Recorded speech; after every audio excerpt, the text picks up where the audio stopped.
সায়ম, আনন্দপুরী স্কুলের ঘটনাটা শুনলি? কোন ঘটনা বলতো?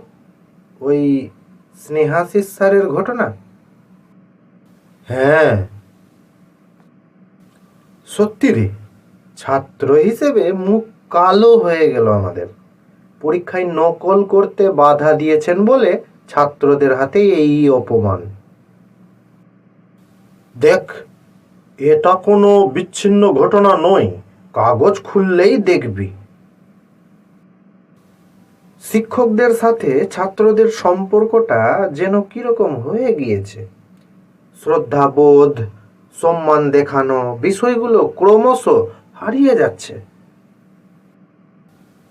বাবার কাছে শুনেছিলাম ওনাদের সময় সবাই শিক্ষকদের কিরকম ভয় করতেন, মেনে চলতেন।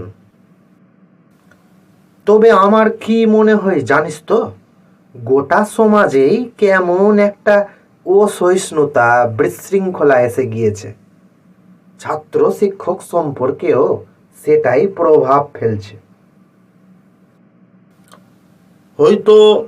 তবে এই অবস্থা না পাল্টালে খুব শিগগিরই গোটা শিক্ষা ব্যবস্থাটাই নষ্ট হয়ে যাবে। একদম ঠিক বলছিস। Digital Class SS